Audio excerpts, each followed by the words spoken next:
Bom, eu vou falar só um pouquinho sobre o próprio Hipólito da Costa, porque certamente tem muitas pessoas que não sabem quem é ele. Hipólito da Costa, um brasileiro que vai estudar em Coimbra, e depois de formado, 3 meses depois, é convidado pela coroa portuguesa para ser enviado ele é enviado aos Estados Unidos para fazer pesquisa sobre culturas agrícolas, obras hidráulicas e sobre mineração. Bom, 3 meses depois de formado, ele parte para Filadélfia. E essa viagem foi planejada por Dom Rodrigo Souza Coutinho, que na época era o ministro do Além-Mar e da Marinha. Eles chamavam secretário de Estado na época, mas é o que hoje se considera um ministro. Bom, essa viagem está relacionada com o próprio projeto que Dom Rodrigo Souza Coutinho tinha para o reino naquele momento, extremamente decadente. Então, ele visava fazer pesquisas e ver como que ele poderia desenvolver o reino. Bom, aí está o manuscrito. Então, vou falar dessa viagem. O Hipólito da Costa escreve um diário de viagem, escreve memórias, e envia um material para Portugal e escreve essas cartas. Então, é sobre essas cartas que eu vou falar. Elas estão reunidas no manuscrito autógrafo chamado Copiador e Registro das Cartas de Ofício, que estão depositadas na Biblioteca de Évora, como vocês podem ver. Bom, eu vou falar um pouco da história das edições. Essas cartas, assim como o diário, elas existem 4 edições delas. 3 brasileiras, uma de 55 pela ABL, outra em 70, uma em 2003 pelo Senado, pela editora do Senado, e uma mais recente de 2007, que é portuguesa. Bom, todas elas foram feitas as brasileiras foram feitas a partir de uma cópia do manuscrito. E a portuguesa diz que ela fez a partir do próprio manuscrito autógrafo, que eu desconfio, porque ela mantém os mesmos problemas que as edições brasileiras apresentam. Eu acho que todas elas repetem exatamente a edição da ABL, que é de 55. Bom, a primeira coisa, então, nenhuma das edições faz uma descrição assim pormenorizada do manuscrito. Por exemplo, não se sabe a cor da tinta, nem o tipo de tinta que ele usava, não se sabe nada sobre o papel, não se sabe sobre o formato do caderno usado, que ele usou, não se sabe nada da organização da escrita do próprio Hipólito. E saiu.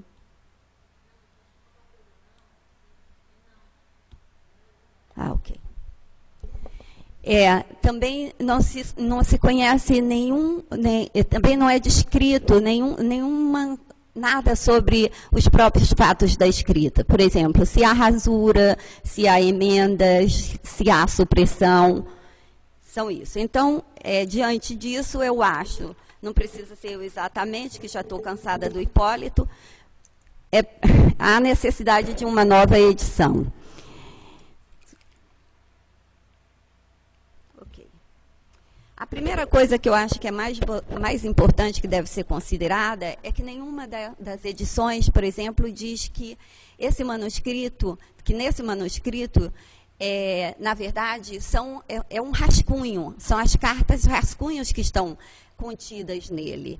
E eu acho que, numa pesquisa que eu fiz em Portugal, eu encontrei quatro dessas cartas, a versão definitiva. Essa é uma delas.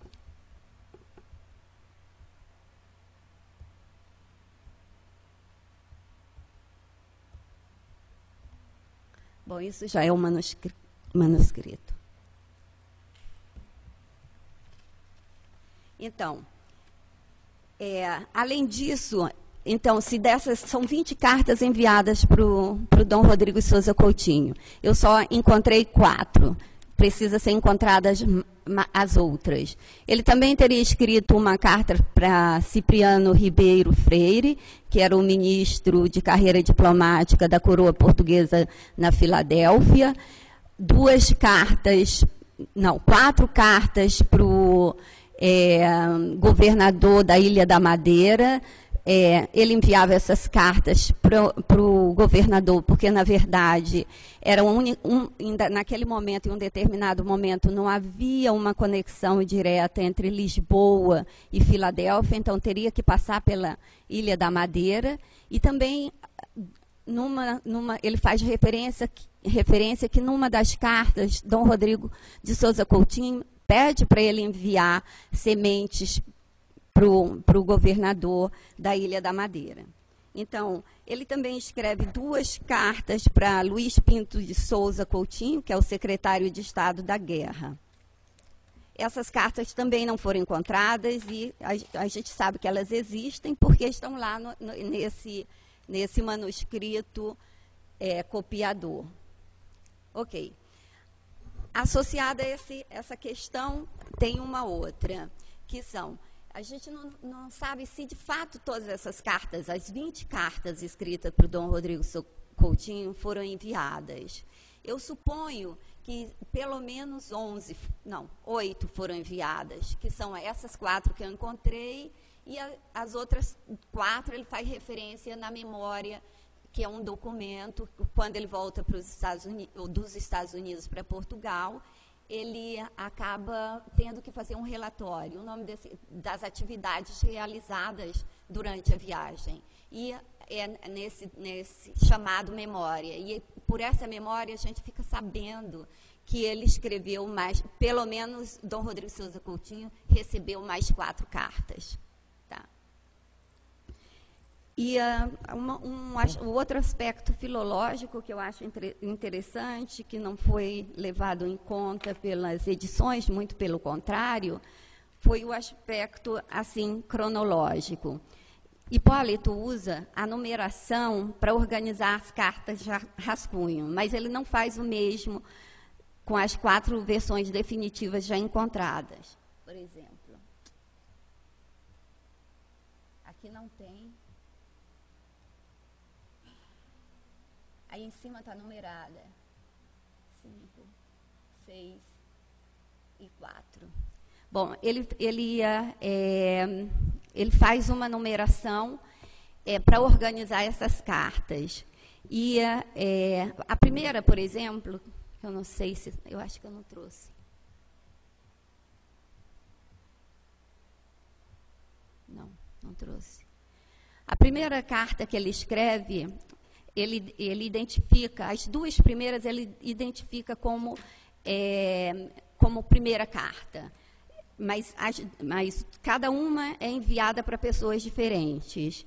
Essas 2 cartas são identificadas como número 1. E o que me faz desconfiar que sua intenção inicial era, na verdade, separar os destinatários por sequências numéricas. Mas ele só fez isso no início. Logo depois, ele abandona essa organização e passa a numerar só as cartas enviadas a Dom Rodrigo de Souza Coutinho. Essa numeração é interessante porque ela não é feita linearmente.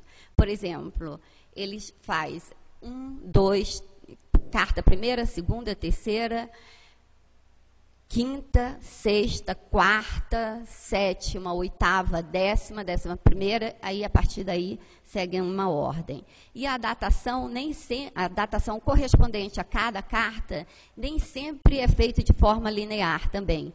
Por exemplo, a carta de número 3 e a de número 4 tem a mesma data, mas a carta a quarta carta, por exemplo, tem uma data posterior à da própria Carta 5. Ele também é interessante que ele se permite uma contradição, por exemplo. A Carta 11 é enviada em 13 de setembro, e a Carta 12 de Boston, e a Carta 12, 4 de setembro, numa data anterior, enviada da Filadélfia. E pelo diário, a gente fica sabendo que era impossível ele ter enviado essa carta de 4 de setembro de Boston, da Filadélfia, porque ele, na verdade, estava a caminho. Ele tinha saído de Nova York no dia 1º e chegaria a Filadélfia no dia 8. Eu desconfio que essa numeração e a datação das cartas foram feitas posteriormente à primeira escrita, o que, de certa forma, é interessante, porque aproxima esse modo de escrita do diário de viagem, que também tem uma cronologia inventada. O copiador de cartas, são esses manuscritos, e não as cartas definitivas, parece ter sido escrita, pelo menos no início, pelo menos para o seu autor, num primeiro momento, com o objetivo de esboçar futuros projetos de edição de textos e de melhoria e desenvolvimento econômico e até social do reino português, mas em especial para o Brasil. Trata-se, portanto, de uma escrita que, ao menos em princípio, era para uso exclusivo de seu autor. E, nesse sentido, ali no livro em que copia os documentos, não seria de todo descabido dizer que Hipólito escrevia cartas para ele mesmo, exercício de escrita que também aproxima do diário de viagem. As edições anteriores não levam em consideração essa dimensão temporal do rascunho. Muito pelo contrário, eles inventam uma numeração linear. Então, eles colocam 1, 2, 3, 4, 5, põe numa ordem linear. Mas o que é interessante é que, apesar deles tentarem reorganizar a organização do Hipólito, eles não conseguem alterar a datação enviesada de Hipólito. Então, eles acabam publicando a carta de número 9 com a data de 25 de agosto e a de 10 com a data de 15 de agosto. A de número 11 com a data de 13 de novembro e a de número 12, 4 de setembro. Ainda mais um equívoco sobre os destinatários, que precisa ser desfeito, porque eles atribuem, por exemplo, essa carta 2, eles atribuem a Luiz Pinto de Souza Coutinho, quando, na verdade, a carta foi enviada para Dom Rodrigo Souza Coutinho.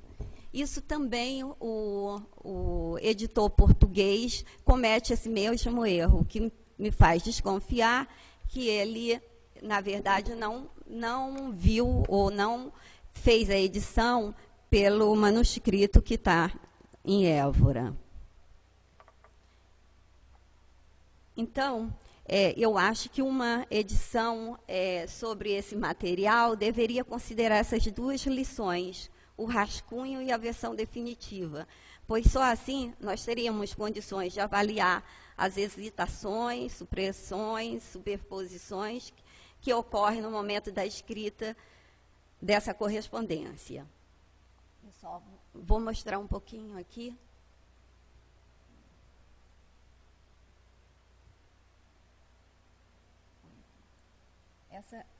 O tipo de supressão que ele faz, emendas.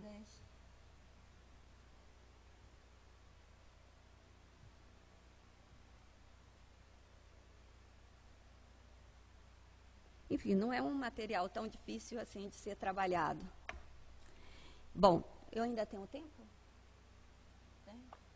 Então, eu gostaria de concluir essa minha fala fazendo duas observações a partir da minha leitura das cartas, em associação com dois textos que resultaram dessa viagem de Hipólito da Costa. Os textos são o Diário de Minha Viagem para Filadélfia e Memória, que é esse relato sobre as tarefas que ele fez durante o período que ficou nos Estados Unidos. e que ele vai escrever, essa memória ele escreve já em Portugal, tá? Talvez, eu vou ler, talvez a cronologia das cartas indique a necessidade delas serem lidas em associação com o tipo de pesquisa que estava sendo feito no momento em que as escreve, e para isso, tanto o diário quanto a memória são pistas que não se podem desprezar. O copiador de cartas, que é esse manuscrito, ao que parece, reúne observações retiradas do diário para sistematizar e logo enviar para Portugal. E a memória, que contém um resumo das atividades realizadas durante a viagem, se vale tanto do diário quanto das próprias cartas. Nesse sentido, o diário merece ser analisado em suas diversas camadas textuais, seja pela incorporação de textos de jornais, periódicos científicos, cartas, questionários, livro de viajante, aulas em universidades, conversa com especialistas de diversas áreas, seja ainda pelas memórias, traduções e outras publicações resultantes dessa viagem. Esse caráter de condição de obra inacabada, no sentido de que ela se complementa por esses outros textos, enquanto também os complementa, que faz com que o Diário de Minha Viagem para Filadélfia possa ser considerada a matriz geradora de diversos outros textos de seu autor e de outras tantas não publicadas, porque estavam muito diretamente ligadas a essa missão oficial.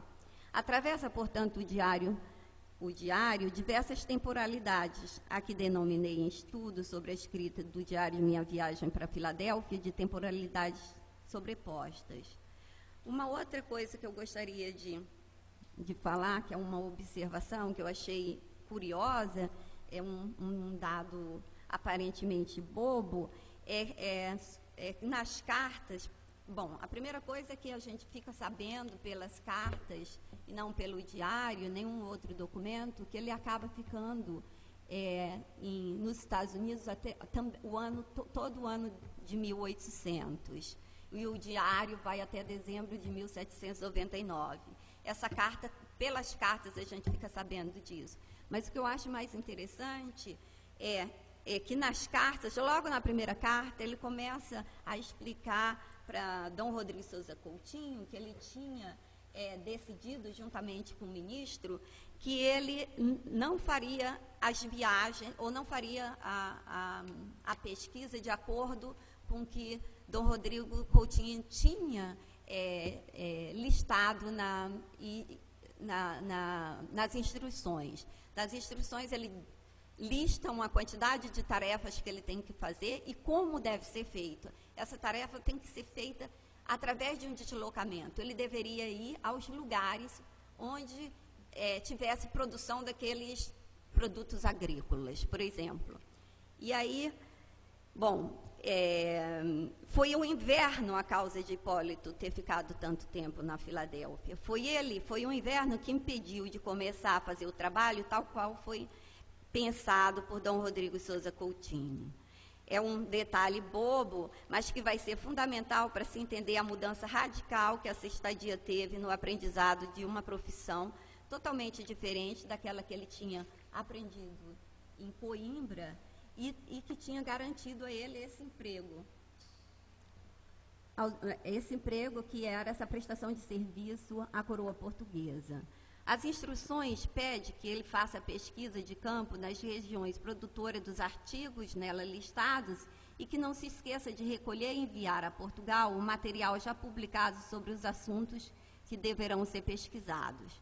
Mas o inverno rigoroso obriga Hipólito a inverter a ordem da pesquisa.